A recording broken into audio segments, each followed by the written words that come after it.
नमस्कार दोस्तों, मैं आज आपको रेस्पिरेटरी सिस्टम यानी कि श्वसन तंत्र प्रणाली है उसका ओवरव्यू देने जा रहा हूँ। ये थोड़ा फास्ट होगा क्योंकि ये सिर्फ ओवर बेसिक पर्पस है अपना, ठीक है। तो इसमें सिर्फ हम ओवरव्यू देंगे। जब हम लोग डिटेल में पढ़ेंगे तब मैं आपको डिटेल में सब कुछ बताऊंगा। सबसे पहले हम लोग नाक से यानी कि नॉस्ट्रिल यानी नेजल पैसेज यानी नेजल कैविटी से सांस लेते हैं, अंदर सांस खींचते हैं। तो जैसे आपको पिक्चर में दिख रहा होगा, यहाँ ये नाक है, नेजल कैविटी है, ठीक है। तो यहाँ से हम लोग सांस लेते हैं, ठीक। फिर ये अंदर जाती है तो नाक से गर्दन तक जाने वाला हिस्सा है जिसे हम लोग नेजोफेरिंग्स, वो जो एक जैसे कैनाल होती है वैसा अंदर से नाक से गले तक का रास्ता, ठीक है। तो उसे नेजोफेरिंग्स बोलते हैं, ठीक है, जो यहाँ से यहाँ तक। फिर उसके बाद ओरोफेरिंग्स, फेरिंग्स वो मैंने जैसे बोला कैनाल है गले का, तो ये यहाँ दिखाया फेरिंग्स, यहाँ तक जाता है। फिर उसके बाद हमारी स्वरपेटी होती है नीचे, जिसे हम लैरिंग्स या कंठ स्थान भी बोलते हैं, लैरिंग्स या फिर कंठ स्थान यहाँ होता है। तो उसमें से निकल के ये पाइप जैसा रास्ता जाता है आगे, तो यहाँ तक ये ओपन होता है। इसमें ये गले वाला ओरल कैविटी वाला रास्ता भी ओरोफेरिंग्स को गले के पार्ट को मिलता है, पर जब हम सांस लेते हैं तो सांस सीधा ये लैरिंग्स यानी कि कंठ स्थान में से सांस में जाएगी, और जब खाना खाते हैं तो वो पीछे हमारी जो फूड पाइप अन्न नली है उसमें जाएगा, बराबर है। पर ये सिर्फ रेस्पिरेटरी सिस्टम का ओवरव्यू है, तो हम उसकी बात वो सिस्टम में करेंगे।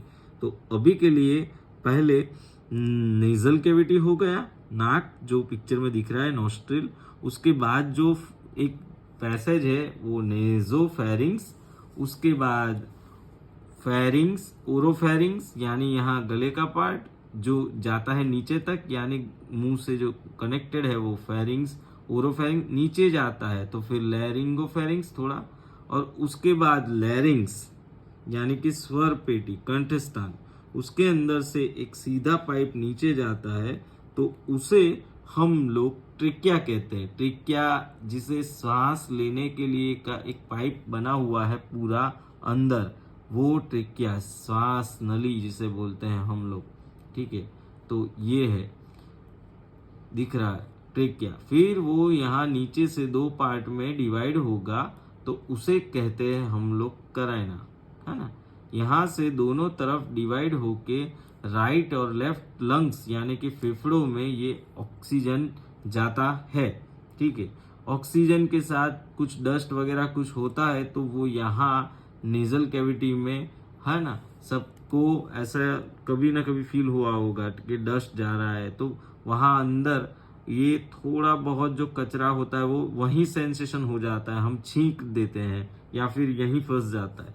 उसके बाद जो ऑक्सीजन और बाकी गैसेस है ना, बहुत लो वॉल्यूम में अदर गैसेस होते हैं जिसको बॉडी ग्रहण नहीं करती, बॉडी ग्रहण करती है सिर्फ ऑक्सीजन। तो यहाँ से ट्रिकिया से निकल के फेफड़ों तक जाता है। कराइना से दो पार्टीशन होता है, राइट और लेफ्ट लंग्स यानी कि फेफड़े उसमें बनता है। उसके बाद उसका भी अंदर डिटेल स्ट्रक्चर है, पर ये सिर्फ ओवरव्यू है तो मैं आपको डिटेल स्ट्रक्चर के बारे में नहीं बता रहा हूँ उतना।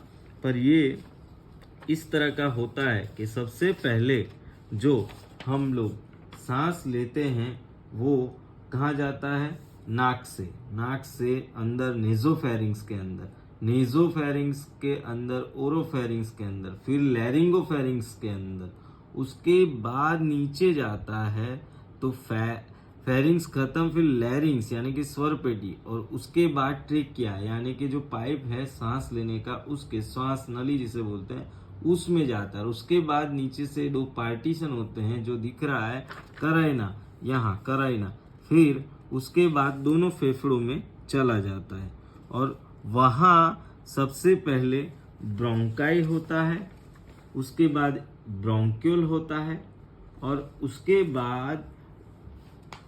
बाद होता है एल्वियोलाई।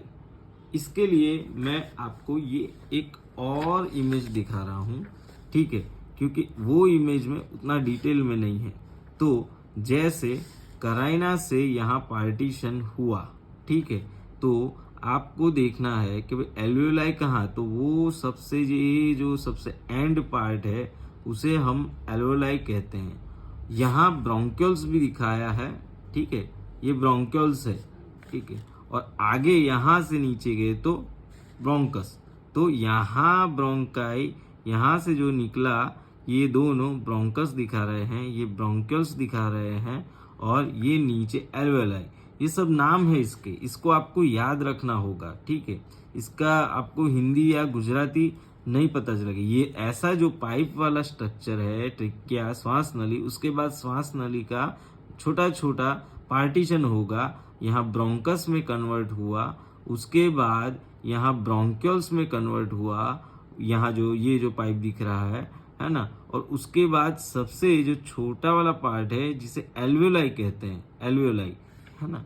तो हमारे बॉडी में ऑक्सीजन यहाँ तक जाता है, फिर यहाँ आपको जैसे मैंने बताया था कि सर्कुलेटरी सिस्टम में खून आता है पल्मोनरी आर्टरी में से, तो वो पल्मोनरी आर्टरी में से एल्वियोलाई तक आता है और फिर खून आपका शुद्धिकरण होता है। ये रेफरेंस के लिए मैं आपको दिखा रहा हूँ, जो हमने लास्ट वीडियो में देखा था कि यहाँ से हार्ट में से आपका जो खून निकलता है वो पल्मोनरी आर्टरी से जाके यहाँ फेफड़ों के बेस में जाता है, और वहाँ यहाँ एल्वियोलाई में एक्सचेंज प्रोसीजर होता है। एक्सचेंज प्रोसीजर में क्या होता है कि जो ऑक्सीजन आया है वो आरबीसी ले लेते हैं और कार्बन डाइऑक्साइड जो आया है वो वापस भेज देते हैं। तो इससे होगा क्या, यहाँ से कार्बन डाइऑक्साइड वाया करके ऊपर से नाक से बाहर निकल जाता है। जो अंदर लेने का, सांस अंदर लेने का जो टर्मिनोलॉजी है उसे हम इंस्पिरेशन बोलते हैं, और बाहर जब ये कार्बन डाइऑक्साइड निकल रहा है उसकी टर्मिनोलॉजी को हम लोग एक्सपीरेशन बोलते हैं। यानी सांस लेने का इंस्पिरेशन और एक्सपीरेशन दोनों मिला के रेस्पिरेशन होता है। यानी श्वसन के लिए पहले हमको नाक से इनहेल करके इंस्पिरेशन करना होगा, और फिर यहाँ जब ऑक्सीजन ट्रांसपोर्ट हो के कार्बन डाइऑक्साइड बाहर जाएगा, ऑक्सीजन अंदर आएगा, तो जो बाहर फेंकने का जो प्रोसीजर है उसकी जो टर्मिनोलॉजी है उसे हम लोग एक्सपीरेशन बोलते हैं। तो रेस्पिरेटरी सिस्टम में इंस्पिरेशन और एक्सपीरेशन मिला के 1 मिनट के अंदर मैक्सिमम 18 से 20 बार नॉर्मली हम लोग सांस अंदर बाहर करके टोटल रेस्पिरेटरी रेट 18 होता है, ठीक है। और ये जो फेफड़ों का मैंने पिक्चर दिखाया, इसमें फेफड़ों में भी पार्टीशन है। यहाँ पे जो देख रहे हैं ये इस तरफ, यहाँ पे लेफ्ट साइड यहाँ हार्ट होता है, तो लेफ्ट साइड सिर्फ एक ही पार्टीशन है। इसको अपर लोब यानी कि ऊपर का हिस्सा, नीचे का होता है वो लोअर लोब। लेफ्ट में अपर लेफ्ट लोअर लेफ्ट, यहाँ से एक पार्टीशन है। फिर यहाँ भी 3 पार्टीशन है, अपर मिडल और लोअर। राइट में 3 पार्टीशन है, ठीक है। उसको नीचे से पेट से अलग करने के लिए डायाफ्राम यानी उदर पटल होता है, ठीक है। ये भी रेस्पिरेशन में आपको मदद रूप होता है। जब फेफड़े अंदर हवा खींचती है तब ये फूलते हैं और यहाँ का डायाफ्राम थोड़ा नीचे आ जाता है, और जब ये बाहर हवा फेंकते हैं फेफड़े तब स्क्वीज होके दब के जब बाहर फेंकने की प्रोसीजर, तब ये डायाफ्राम ऐसे ऊपर आ जाता है, उदर पटल ऊपर आ जाता है। नॉर्मल मैकेनिज्म में ये स्पॉन्ज जैसे दोनों फेफड़े होते हैं। जब सांस अंदर खींचते हैं तो ये फूलते हैं, और जब बाहर फेंकते स्क्वीज होते हैं यानी कि दबते हैं, है ना। जैसे हार्ट में भी कॉन्ट्रैक्शन होता था वैसे ही इसमें भी सेम होता है। सांस अंदर खींचने के टाइम पे ये थोड़े बड़े होंगे स्पॉन्ज जैसे, फिर कंस्ट्रिक हो जाएंगे, दबेंगे, और यहाँ के मसल जो होंगे ये भी इसमें पार्ट लेंगे उदर पटल का, ठीक है। यानी मस्कुलर सिस्टम का बहुत बड़ा रोल है एवरी प्लेस पे, ठीक है। तो आपको डिटेल में ये सब पढ़ना होगा। फिर ये जो फेफड़े है उसका जो ऊपर का हिस्सा है उसे हम एपेक्स बोलते हैं। ऊपर एपेक्स यानी जो ये त्रिकोण जैसा ऊपर बना हुआ है एपेक्स, ठीक है। इसके अंदर दूसरे भी सारे वर्डिंग्स लिखे हुए हैं, पर रेस्पिरेटरी सिस्टम रिलेटेड ओवरव्यू है तो मैं आपको वही बताऊंगा जो रेस्पिरेटरी सिस्टम में होगा। उसके बाद फेफड़ों के ऊपर एक कवर है ना। डायरेक्ट अगर आपको लग जाए तो फिर फेफड़ों में दिक्कत आ सकती है, तो उसके ऊपर भी एक कवर है, परत है, ठीक है। तो वो परत का नाम है प्लूरा। प्लूरा PLURA प्लूरा, फेफड़ों के ऊपर का कवरिंग। यहाँ जो काला, ये लाइट काला जैसा जो कवर जैसा दिखाया है फेफड़ों के ऊपर, ये प्लूरा है। जो अंदर से हिस्सा लगा हुआ है जिसे विसरा बोलते हैं, जिसे फेफड़ों को ऑर्गन विसरा बोलते हैं, तो फेफड़ों से अंदर लगा हुआ है तो उसे विसरल प्लूरा कहते हैं, और बाहर जो लगा हुआ है उसे पराइटल प्लूरा कहते हैं, और उसके बीच के जो कैविटी होती है उसे हम प्लूरल कैविटी बोलते हैं, ठीक है। तो ये हो गया रेस्पिरेटरी सिस्टम का ओवरव्यू। थोड़ा आपको एल्वियोलाई का भी मैं डिटेल दे देता हूँ।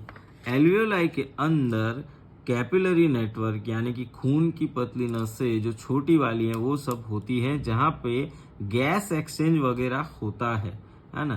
तो यहाँ से जो आगे का पार्ट होता है, जो छोटा वाला पार्ट ऐसा जो सबसे बेस वाला एल्वियोलाई में, यहाँ पे बेस में छोटी छोटी खून की नसें होती हैं। इसके ऊपर का जो पार्ट है इसे ब्रोंक्यूल बोलते हैं। जब हम डिटेल में पढ़ेंगे तो उसकी डेफिनेशन वगैरह सब पढ़ेंगे। अभी सिर्फ मैं आपको पिक्चर प्रेजेंटेशन के माध्यम से बता रहा हूँ कि एल्वियोलाई कैसा होता है, जो बेस होता है वो, ठीक है। तो ये हो गया अपना रेस्पिरेटरी सिस्टम। रेस्पिरेटरी सिस्टम यानी श्वसन तंत्र।